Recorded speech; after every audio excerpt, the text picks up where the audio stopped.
Team's excited to play. Training camp's long these days, and we get a great opportunity to go play a really good team and test ourselves against one of the best teams in the country.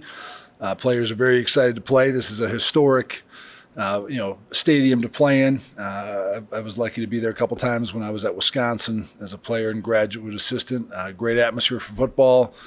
Night game, national TV. We're going to be excited to play, ready to go. So open up for questions. I don't know if you've seen the Two Deep, but I'm a little surprised Detective Scott Turner winning that right tackle position. What did he kind of do to earn that spot? I'm not a big movie guy, so I glanced at that, and I knew probably less than half of the names on there. We are not releasing a Two Deep because Michigan doesn't like to release a Two Deep. You can kind of figure things out from watching film last year and seeing how they got in transfers, but we'll have a regular Two Deep out next week. Leave you guys a little suspense. I know you guys have been looking at him for quite some time, though. I mean, what are your kind of impressions of Michigan at this point? I think they're a physical, well-coached team. They were very low penalized last year. Just shows they have good technique, well-coached, very physical front seven. Their front seven really impresses me. Barham and Houseman, their two inside linebackers, are great players. Derek Moore is a great player, the defensive end. They lost some guys in the D-line room, but they still have a lot of good players who are left. Benny's good. Payne, the Alabama transfer, is good. TJ Guy's good. And then on offense, return 3 starters in the O-line. They have a good back returning, plus they picked up the Alabama transfer who's a good player, and then they got the number 1 recruit in the country at quarterback. So they're a very good team. Their kicker is a great player. He's a All-American, first team, All Big Ten. So definitely a good test for us in the opening game to play such a great team. I believe you told Jeff and JJ yesterday that you guys had prepared as if Underwood was going to be the starter. Obviously, you know the name and all that too. How did you approach scouting him, though? Because I think you guys only had the spring game and then obviously high school tape and all that. Yeah, it's different. I mean, it's been a cross-section of everything. We looked a lot at their tape last year. Their offensive coordinator, Lindsey, came from North Carolina, so we watched North Carolina stuff to see their things. We looked at the spring game. He didn't run a lot in the spring game, but you watch his, high school film, you see he's a really good athlete, so we got to be ready for him in the quarterback run game or just scrambling and make sure we have good answers for that. But first games are always a little bit of an adventure, I'd say, my whole coaching career. Now you add in all the transfers and things like that can turn over rosters, and there's a lot of unknowns in the first game. You really got to focus on yourself and play sound football. Hi, Coach. Rick Wright from the Journal. Hey, Rick. Years ago, we had a local gymnast who went on a recruiting visit to Michigan on a football Saturday. He no sooner walked into the stadium, they said, "This is where I want to go." Are you worried about the awe factor in reverse with some of your younger guys walking in that stadium?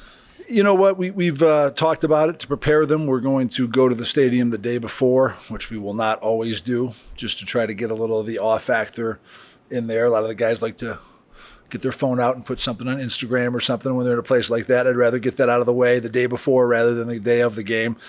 But we got to focus on the 11 guys in the field. That's they have a great crowd, whatever, 107, 110,000. They got great tradition, but Tom Brady's not playing on Saturday. We got to play the 11 guys that are out there and deal with that. It's a little bit like the movie Hoosiers. Maybe you have to measure the goalposts like the coach did in Hoosiers. Are you doing anything to simulate crowd noise this week? Yes, we were planning on sending the offense indoors to the indoor facility just to get some echo of crowd noise. We ended up having everybody go in because we get these late afternoon thunderstorms, so everyone ended up going in there, but we'll do the same throughout the week just to try to get them acclimated to operating where you can't hear very well. How much did you learn from the Oregon experience last year, and is there anything that you're applying from that experience going into this year about what it takes to be successful against a big raucous environment like that? Yeah, I think really this goes back. When I was at South Dakota State, Coach Stig wanted us to play better against North Dakota State, and the Fargo Dome's a real loud environment for that, even though it's not as big as Michigan Stadium. So really, it's probably a plan 10 years in the making of playing in places that are really loud, and it really affects your offense. It really doesn't change a lot for your defense or special teams preparation. A little bit maybe for PAT or punt if you're backed up, but it's largely your offense. But you have to get the offense ready to go and operate even if they can't hear well, even if they can't hear the snap count, still be able to go. And then you have a lot of Idaho transfers, obviously, that played in that Oregon game. You have a lot of guys here that played at Auburn last year, have played in big SEC environments. How big is just the experience of playing those Power 4 programs? I think there's a lot of carryover. I mean, you look at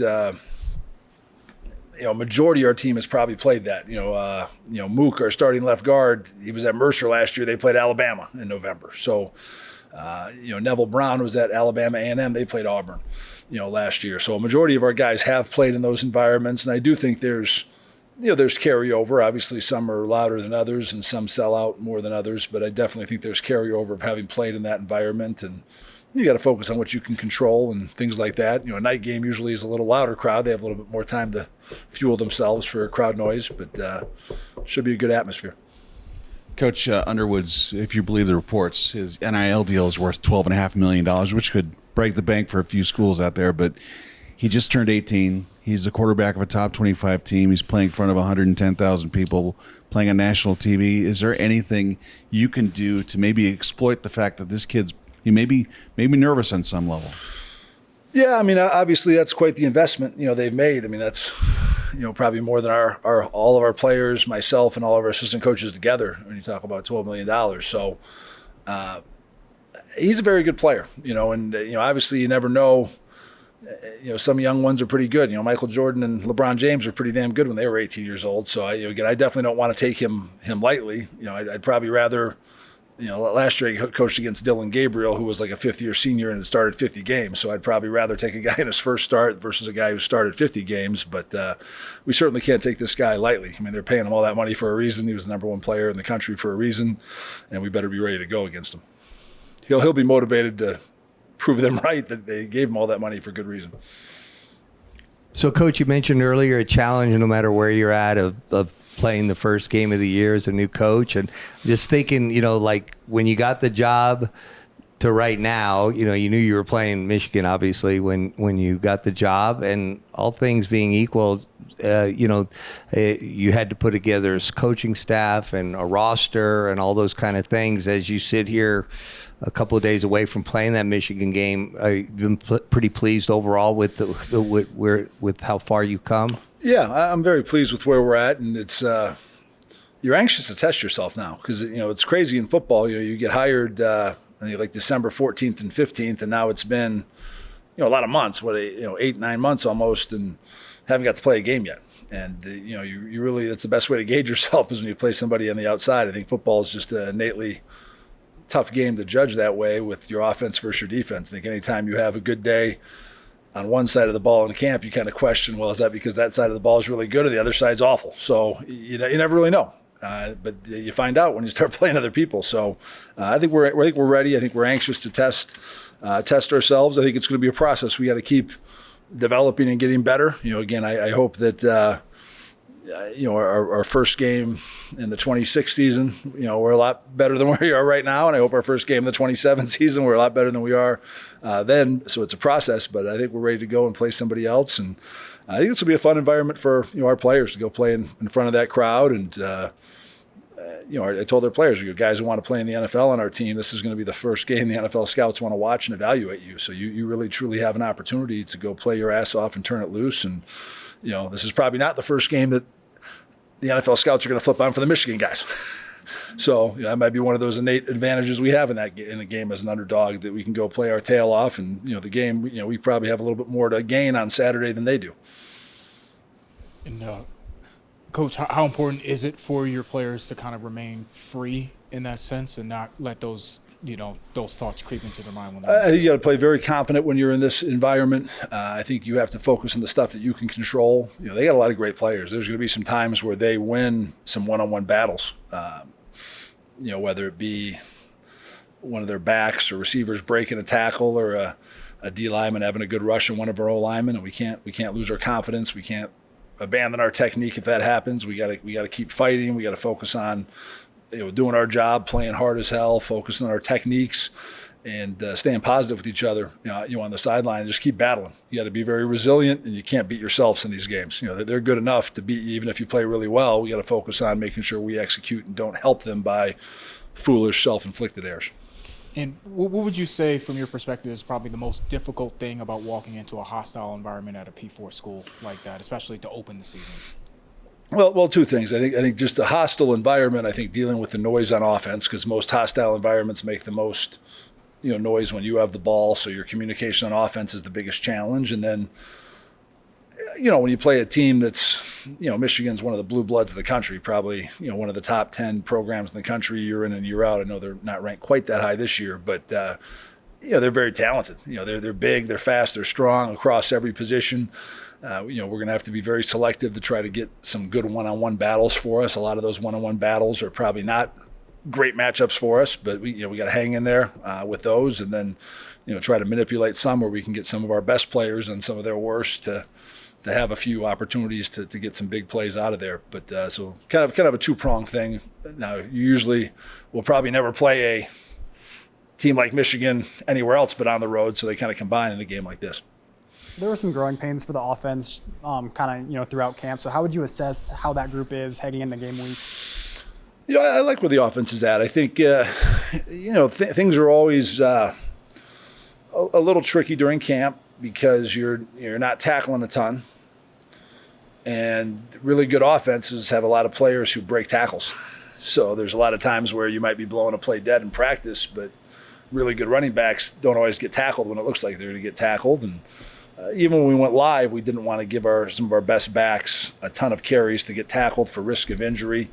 I do think we've made some jumps on offense this last 2 weeks since we've named Jack as a starter, getting some chemistry back. I think getting Keegan Johnson back has helped us at receiver. I think Zael Smith has continued to improve and grow as a player. So I think we're coming along. Again, I think everything's a work in progress at this point that we need to keep improving throughout the course of the year. I think we're settled in probably four spots in the O-line. I think right tackle will probably rotate some different guys in there. I think Isaiah Silliman is a guy who's going to play and rotate in a little bit as well because he's done a good job and had a good camp. So we'll have some different guys that roll in there up front. But, I like where we're at and excited to test and see somebody else. Lester, ahead of the Oregon game, I think in the press conference before you kind of said, hey, there's no pressure on us really, and we're just going to coach loose and aggressive. Is it the same vibe kind of heading into this one? We got nothing to lose. I mean, no one, we're not going to disappoint anybody's picks if we lose this game. Everyone's picking against us. So I really do think we have no pressure in this game and go play loose and free and execute. And, we shouldn't have nerves that way. None of our goals can be taken away for this season on Saturday. This has nothing to do with conference play or going to a bowl game and things like that. It's just, it's all upside possibilities. And, it's a long shot. If we played this game, a million times on the computer, they'd win a lot more than us, but that's not how football works. It's one game, one day. And not to overplay the moral victory aspect, because I know you guys want to win, obviously, and all that as well, too. But you had the Oregon game last year, but you had the Washington State game your first year at Idaho. I mean, you guys were really close there as well, too. How important are those games where you do come out and you kind of set the tone for the year, more or less, playing as a big underdog? Yeah, I don't really believe in moral victories, but I do think you can build confidence with how you play. And I think how you play in a game can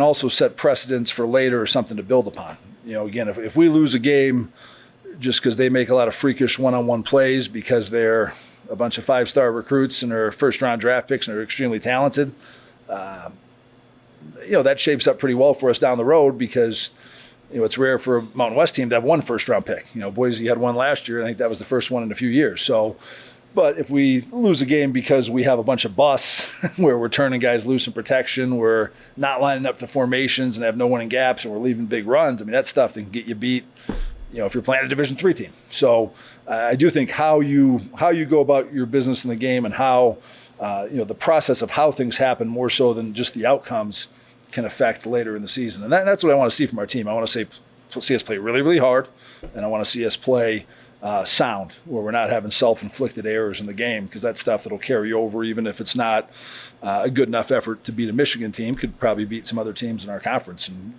get us to a bowl game. You touched on the offensive line a second ago.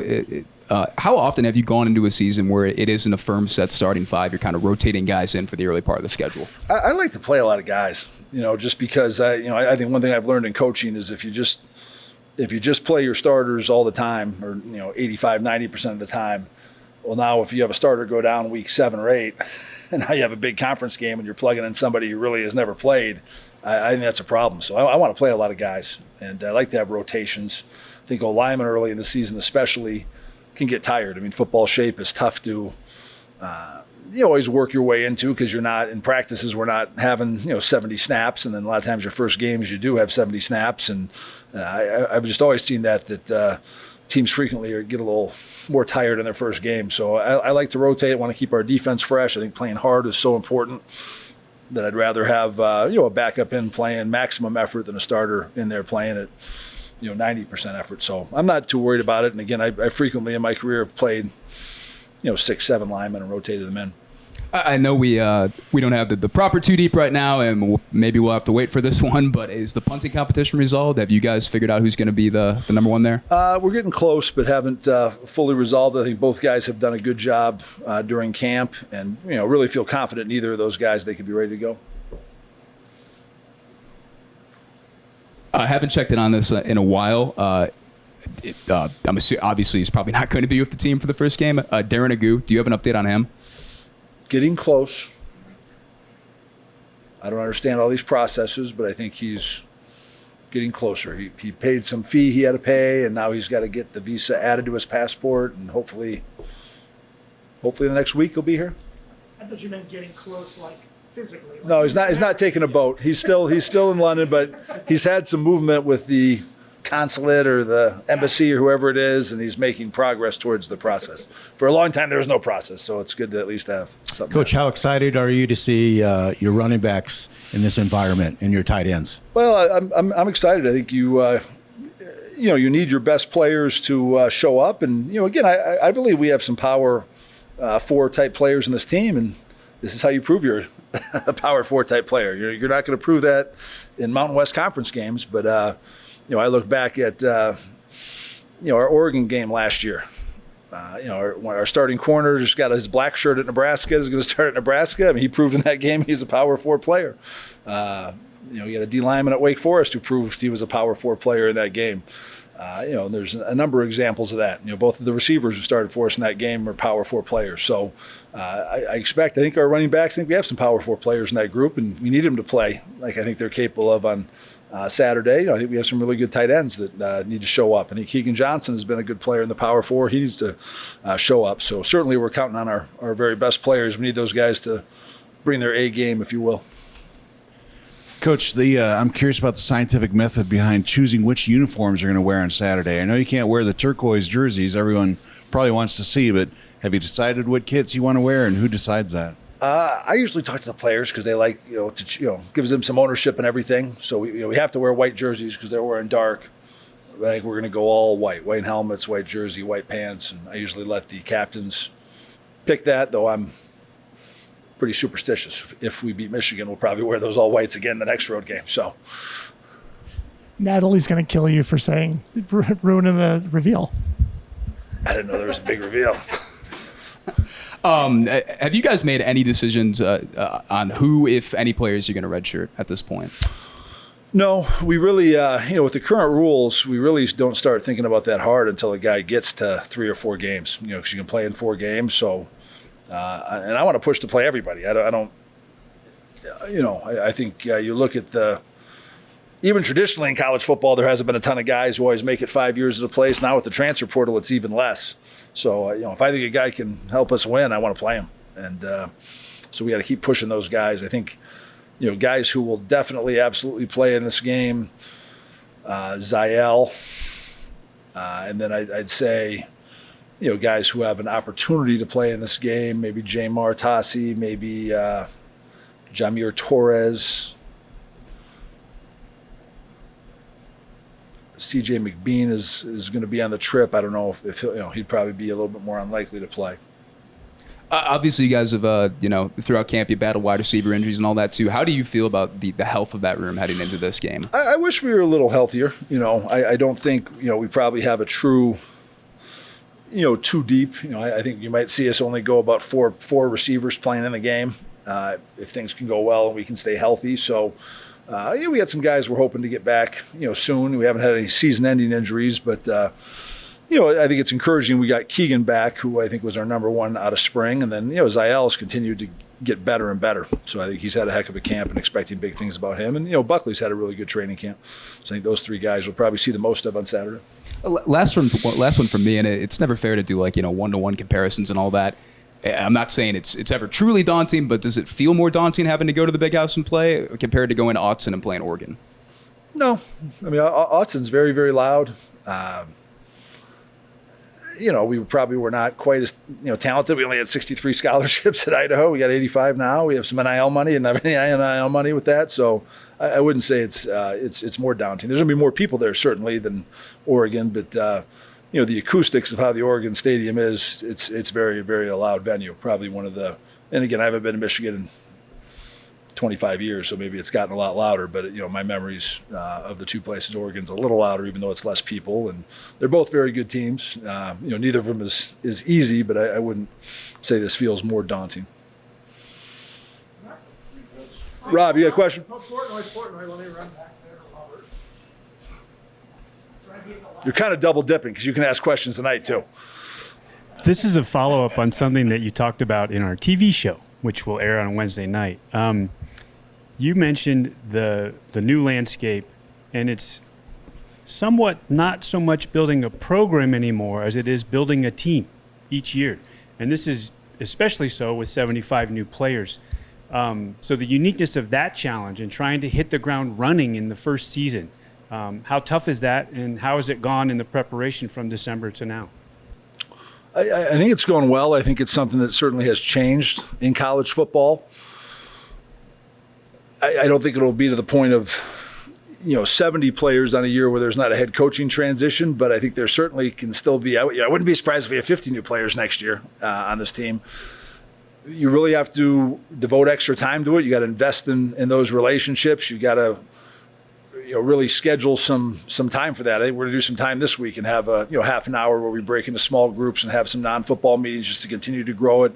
Try to do a bunch of activities during camp where we had some time away from football to bond, just spend time with one another, getting to know each other. I think that's critical, and it's not as easy as it used to be when there was 25 new players a year on a roster. Now it's more than doubled, or this year tripled, kind of the traditional number. But I do think it's, if you can do a good job of that, of coming closer as a team, I think it can be a competitive advantage because it's, most teams are going through this. I think, Michigan and, those top, 20 teams, they're probably a little different because they're not, losing kids because they're getting outbid. If they're losing guys, it's probably because they're, traditional reasons. They're not good enough to play there and not playing, and they want more playing time. They're homesick or something. They're probably not, so sometimes it might be they get outbid, but not often. All right. Thanks, fellas. Lobo's up.